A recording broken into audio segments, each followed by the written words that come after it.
Africa মহাদেশে ফ্রান্সসহ পশ্চিমা শক্তিগুলোর দীর্ঘদিনের একচ্ছত্র প্রভাব আজ চরম সংকটে পড়েছে এবং সেই শূন্যস্থান পূরণে অত্যন্ত সুকৌশলে নিজের অবস্থান মজবুত করছে নতুন ভূরাজনৈতিক শক্তি তুরস্ক। আফ্রিকায় ফ্রান্সের এই পিছুহাঁটার পেছনে রয়েছে দীর্ঘ ও রক্তাক্ত ঔপনিবেশিক শোষণ ও নির্যাতনের ইতিহাস, যার ক্ষত আজও স্থানীয় মানুষের মনে তাজা রয়েছে। এই ঐতিহাসিক ক্ষোভের বড় উদাহরণ আলজেরিয়া, যেখানে ১৩২ বছরের ফরাসি শাসনে সম্পদ লুটের পাশাপাশি মুসলিম সংস্কৃতি ও পরিচয় ধ্বংসের চেষ্টা চালানো হয়।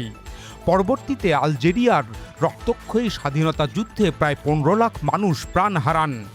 ফরাসি ব্যর্থতার আরেকটি কালো অধ্যায় রুয়ান্ডা, যেখানে ১৯৯৪ সালের ভয়াবহ গণহত্যা প্রতিরোধে শান্তি রক্ষার দায়িত্বে থাকা ফরাসি বাহিনী সম্পূর্ণ ব্যর্থ হয় এবং তাদের তৎকালীন পক্ষপাতমূলক আচরণ পুরো আফ্রিকায় ফ্রান্স বিরোধী মনোভাবকে তীব্র করে তোলে।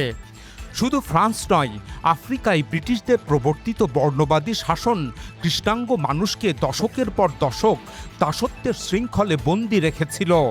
আর আধুনিককালে ২০১১ সালে লিবিয়ায় মার্কিন নেতৃত্বাধীন ন্যাটোর সামরিক হস্তক্ষেপ ও পশ্চিমাদের শাসক বদলের খেলা দেশটিকে দীর্ঘস্থায়ী গৃহযুদ্ধের মুখে ঠেলে দেয়। অতীতের এই তিক্ত অভিজ্ঞতা এবং পশ্চিমাদের সামরিক আগ্রাসন আফ্রিকার দেশগুলোকে অর্থনৈতিকভাবে পঙ্গু করে দারিদ্র্য ও দুর্ভিক্ষের দিকে ধাবিত করেছে, যার ফলে তারা এখন সাবেক ঔপনিবেশিক শক্তিগুলোর সঙ্গে সম্পর্ক পুনর্মূল্যায়ন করতে বাধ্য হচ্ছে। এই পরিবর্তিত বাস্তবতায় আফ্রিকা মহাদেশে বিকল্প ও নির্ভরযোগ্য অংশীদার হিসাবে দ্রুত উত্থান ঘটছে তুরস্কের। আফ্রিকার দেশগুলোর কাছে তুরস্কের সবচেয়ে বড় ইতিবাচক দিক হলো তাদের কোনো ঔপনিবেশিক অতীত নেই, ফলে তারা নিজেকে কোনো প্রভু হিসাবে নয়, বরং পারস্পরিক স্বার্থ ও সমান মর্যাদার ভিত্তিতে একটি উন্নয়ন সহযোগী হিসাবে উপস্থাপন করছে। পশ্চিমা শক্তিগুলোর ঐতিহাসিক প্রভাব কমার এই সুযোগে তুরস্ক এখন আফ্রিকার মাটিতে বাণিজ্য, অবকাঠামো উন্নয়ন, নিরাপত্তা ও কূটনৈতিক সহযোগিতার এক নতুন ও শক্তিশালী কেন্দ্র হয়ে উঠেছে। বর্তমানে আফ্রিকার প্রায় ৫০টি দেশের সঙ্গে তুরস্কের দ্বিপাক্ষিক সম্পর্ক এক অভূতপূর্ব উচ্চতায় পৌঁছেছে। আফ্রিকার বুকে তুরস্কের এই ভূরাজনৈতিক অভিযাত্রা হঠাৎ করে শুরু হয়নি। এর সূত্রপাত ঘটেছিল আজ থেকে প্রায় আড়াই দশক আগে ১৯৯৮ সালে। তৎকালীন তুর্কি সরকার আফ্রিকা উন্মুক্তকরণ নীতি চালুর মাধ্যমে এই মহাদেশের সঙ্গে প্রথম আনুষ্ঠানিক সম্পৃক্ততা শুরু করে। পরবর্তীতে ২০১৩ সালে প্রেসিডেন্ট এরদোগান এই উদ্যোগকে আরও এক ধাপ এগিয়ে নেন। তিনি এটিকে রূপান্তর করেন আফ্রিকা অংশীদারিত্ব নীতিতে। এরপর থেকেই মূলত দৃশ্যপট দ্রুত বদলাতে শুরু করে। গত এক দশকে তুরস্ক ও আফ্রিকার দেশগুলোর মধ্যে রাজনৈতিক, বাণিজ্যিক, নিরাপত্তা, প্রতিরক্ষা, সাংস্কৃতিক এবং উন্নয়নমূলক বিভিন্ন ক্ষেত্রের সম্পর্ক অভাবনীয় গতিতে বিস্তৃত হয়েছে। ২০০২ সালেও পুরো আফ্রিকা মহাদেশে তুরস্কের দূতাবাস ছিল মাত্র ১২টি, অথচ ২০২৪ সালের মধ্যে সেই সংখ্যা বেড়ে দাঁড়িয়েছে ৪৪টিতে। অর্থাৎ আফ্রিকার প্রায় ৫০টি দেশের মধ্যে মাত্র ৬টি দেশে এখনও তুরস্কের দূতাবাস খোলা বাকি রয়েছে। অন্যদিকে আঙ্কারাতেও আফ্রিকার দেশগুলোর কূটনৈতিক উপস্থিতি উল্লেখযোগ্যভাবে বেড়েছে। ২০০৮ সালে তুরস্কে আফ্রিকার দেশগুলোর দূতাবাস ছিল মাত্র ১০টি, বর্তমানে সেই সংখ্যা দাঁড়িয়েছে ৩৮টিতে। বাকি দেশগুলো আগামী দিনগুলোতে তুরস্কে নতুন দূতাবাস খোলার প্রস্তুতি নিচ্ছে। এই পরিসংখ্যানই প্রমাণ করে যে আফ্রিকার মাটিতে ফরাসি আধিপত্যের দিন ফুরিয়ে আসছে এবং সেখানে জায়গা করে নিচ্ছে তুরস্কের ক্রমবর্ধমান প্রভাব। কেবল কূটনৈতিক সম্পর্কই নয়, আফ্রিকার দেশগুলোর সঙ্গে তুরস্কের অর্থনৈতিক ও কৌশলগত বন্ধন এখন যে কোনো সময়ের তুলনায় অনেক বেশি শক্তিশালী। মহাদেশটির প্রায় ৫০টি দেশের সঙ্গে আঙ্কারা বাণিজ্য ও অর্থনৈতিক সহযোগিতা চুক্তি স্বাক্ষর করেছে। এছাড়া ৩২টি দেশের সঙ্গে বিনিয়োগ চুক্তি এবং ২৯টি দেশের সঙ্গে প্রতিরক্ষা শিল্প সহযোগিতা চুক্তি করেছে তুরস্ক। বিশেষ করে এসব প্রতিরক্ষা চুক্তির মাধ্যমে আফ্রিকার সামরিক বাজারে ফ্রান্সের দীর্ঘদিনের একচ্ছত্র আধিপত্যে বড় ধরনের ধাক্কা দিয়েছে তুর্কি ড্রোন ও সামরিক প্রযুক্তি। পরিসংখ্যানের দিকে তাকালে এই অর্থনৈতিক উত্থানের চিত্র আরও স্পষ্ট হয়ে ওঠে। 2002 সালে তুরস্ক ও আফ্রিকার মধ্যকার বাণিজ্যের পরিমাণ ছিল মাত্র $4.3 বিলিয়ন, অথচ 2025 সালের শেষ নাগাদ সেই বাণিজ্য রেকর্ড গড়ে প্রায় $40 বিলিয়ন পৌঁছেছে। বিনিয়োগের গ্রাফও একইভাবে ঊর্ধ্বমুখী। 2003 সালে যেখানে আফ্রিকায় তুর্কি বিনিয়োগ ছিল মাত্র $67 মিলিয়ন, সেখানে 2024 সালে তা $10 বিলিয়ন পৌঁছেছে। শুধু তাই নয়, অবকাঠামো নির্মাণেও তুর্কিরা ফরাসি ও অন্যান্য পশ্চিমা প্রতিষ্ঠানকে পেছনে ফেলছে। 2025 সাল পর্যন্ত তুর্কি ঠিকাদারি প্রতিষ্ঠানগুলো আফ্রিকা মহাদেশ জুড়ে প্রায় $97 বিলিয়ন মূল্যের মেগা প্রকল্প সফলভাবে সম্পন্ন করেছে। তবে তুরস্কের এই কৌশল কেবল ব্যবসা ও অস্ত্র বিক্রির মধ্যেই সীমাবদ্ধ নয়, তারা আফ্রিকার মানুষের মন জয় করতেও সমানভাবে মনোযোগী। শিক্ষা ও স্বাস্থ্যসেবা প্রদানের মাধ্যমে তারা গড়ে তুলছে শক্তিশালী সফট পাওয়ার। বর্তমানে প্রায় 65,000 আফ্রিকান শিক্ষার্থী তুরস্কের বিভিন্ন বিশ্ববিদ্যালয়ে উচ্চশিক্ষা গ্রহণ করছে। পাশাপাশি সোমালিয়া, সুদান এবং নাইজারের মতো যুদ্ধ ও দারিদ্র্যপীড়িত দেশগুলোতে আধুনিক হাসপাতাল ও স্বাস্থ্য প্রকল্প বাস্তবায়নের মাধ্যমে সাধারণ মানুষের আস্থা অর্জন করেছে এরদোগান সরকার। তুরস্ক 2005 সালে আফ্রিকা ইউনিয়নে পর্যবেক্ষকের মর্যাদা লাভ করে।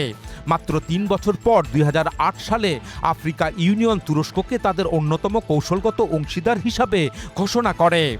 এরপর থেকে তুরস্ক ও আফ্রিকান ইউনিয়নের মধ্যে সহযোগিতা জোরদারে 3টি ঐতিহাসিক শীর্ষ সম্মেলন অনুষ্ঠিত হয়েছে। সর্বশেষ সম্মেলনটি 2021 সালে ইস্তাম্বুলে প্রেসিডেন্ট এরদোগানের সরাসরি পৃষ্ঠপোষকতায় অনুষ্ঠিত হয়। এরই ধারাবাহিকতায় 2026 সালে অনুষ্ঠিত হতে যাচ্ছে চতুর্থ তুরস্ক আফ্রিকা অংশীদারিত্ব শীর্ষ সম্মেলন। ভূরাজনৈতিকভাবে অত্যন্ত গুরুত্বপূর্ণ এই সম্মেলনের আয়োজক দেশ হিসাবে এবার সামনে এসেছে উত্তর আফ্রিকার দেশ লিবিয়া। অনেক বিশ্লেষকের মতে এই সম্মেলন আফ্রিকায় তুরস্কের প্রভাব আরও বিস্তারের নতুন সুযোগ তৈরি করবে। বস্তুত প্রেসিডেন্ট এরদোগানকে আফ্রিকার দেশগুলোর সঙ্গে তুরস্কের সম্পর্ক উন্নয়নের অন্যতম স্থপতি বলা হয়, কারণ তিনি 2005 সালকে আফ্রিকার বছর হিসাবে ঘোষণা করেছিলেন। এরপর আফ্রিকা মহাদেশের সঙ্গে তুরস্কের সম্পৃক্ততা নজিরবিহীন গতিতে বৃদ্ধি পেতে থাকে।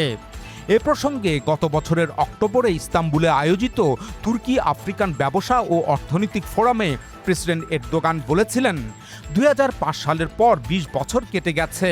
এই 2 দশকে আমরা হাতে হাত রেখে কাঁধে কাঁধ মিলিয়ে এবং সবচেয়ে গুরুত্বপূর্ণভাবে হৃদয়ে হৃদয় মিলিয়ে আমাদের সম্পর্ককে এমন এক পর্যায়ে উন্নীত করেছি যা একসময় কল্পনাও করা যেত না। তিনি আরও বলেন, সেই উদ্যোগ এখন আমাদের সম্পর্কের একটি নতুন অধ্যায়ের সূচনা করেছে।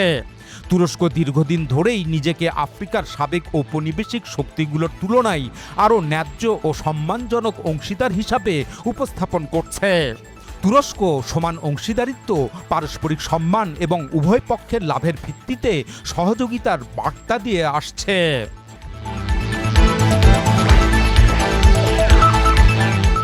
আফ্রিকার সঙ্গে তুরস্কের এই ঘনিষ্ঠতা শুধু কাগুজে চুক্তির মধ্যেই সীমাবদ্ধ নয়। সাম্প্রতিক বছরগুলোতে আফ্রিকার একের পর এক প্রভাবশালী নেতা আঙ্কারা সফর করেছেন। এসব সফর মহাদেশটিতে তুরস্কের সামরিক, অর্থনৈতিক ও কূটনৈতিক প্রভাবকে নতুন উচ্চতায় নিয়ে গেছে। উত্তর আফ্রিকায় তুরস্কের সবচেয়ে গুরুত্বপূর্ণ ভূরাজনৈতিক সাফল্যের নাম লিবিয়া। 2019 সালের নভেম্বরে প্রেসিডেন্ট এরদোগান লিবিয়ার ত্রিপোলি ভিত্তিক জাতিসংঘ স্বীকৃত তৎকালীন প্রধানমন্ত্রীর সাথে একটি যুগান্তকারী সমুদ্রসীমা চুক্তি স্বাক্ষর করেন।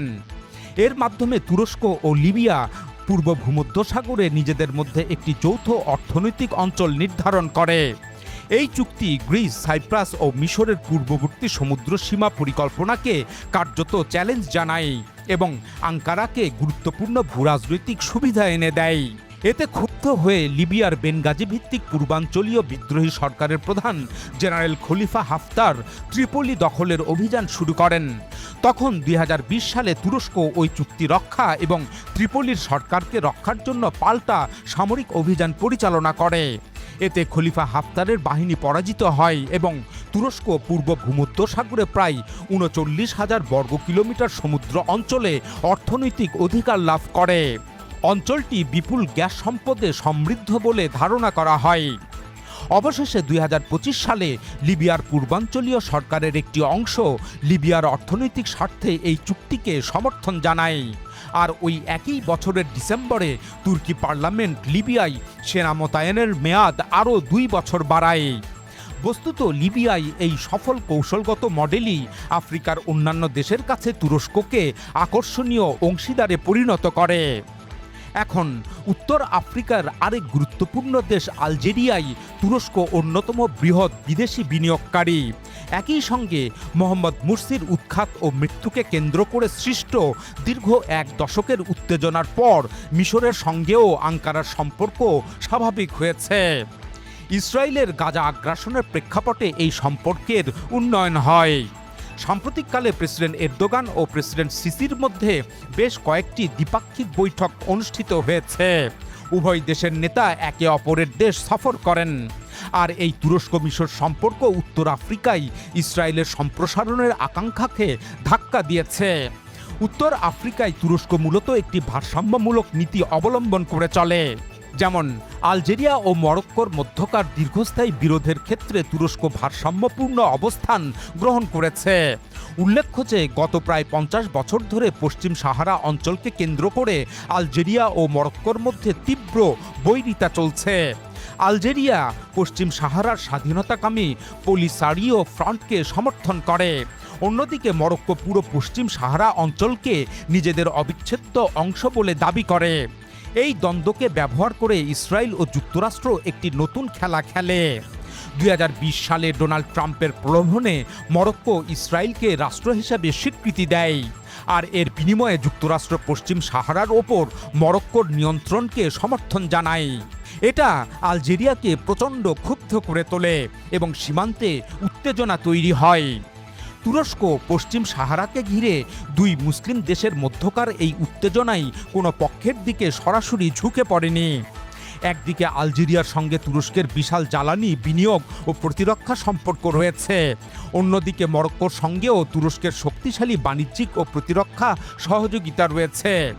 তুরস্ক মূলত উভয় দেশের সঙ্গেই সম্পর্ক বজায় রেখে পশ্চিম সাহারা প্রশ্নে জাতিসংঘ ভিত্তিক শান্তিপূর্ণ সমাধানের পক্ষে অবস্থান নিয়েছে। তুরস্ক ঔপনিবেশিক শক্তির মতো কারো পক্ষ নেয়নি। অনেক আফ্রিকান পর্যবেক্ষকের মতে কারো পক্ষ না নিয়ে একযোগে দুই প্রতিদ্বন্দ্বী দেশের সঙ্গে সম্পর্ক বজায় রাখার এই নীতিই তুরস্ককে আফ্রিকা অঞ্চলে ফ্রান্সের তুলনায় অধিক গ্রহণযোগ্য অংশীদারে পরিণত করেছে। এদিকে সুদানের গৃহযুদ্ধ অবসানে তুরস্ক তৎপর হয়েছে। ২০২৩ সালের এপ্রিলে জাতিসংঘ স্বীকৃত সরকারি বাহিনী এবং বিদ্রোহী আরএসএফের মধ্যে সংঘাত ভয়াবহ রূপ ধারণ করে। এই গৃহযুদ্ধের শুরু থেকেই আঙ্কারা সুদানের সার্বভৌমত্ব ও ভৌগোলিক অখণ্ডতার পক্ষে অবস্থান নেয়। তুরস্ক জাতিসংঘ স্বীকৃত সুদানি সরকারের প্রতি সমর্থন জানায়। গত ২রা জুন এই সরকারের অস্থায়ী চেয়ারম্যান এবং দেশটির সেনাপ্রধান জেনারেল মোহাম্মদ বুরহান তুরস্ক সফর করেন। এর আগেও তিনি কয়েকবার তুরস্ক সফর করেছিলেন। তুরস্ক সুদানের সরকারি সেনাবাহিনীকে তুর্কি ড্রোন ও সামরিক প্রযুক্তি দিয়ে সাহায্য করছে।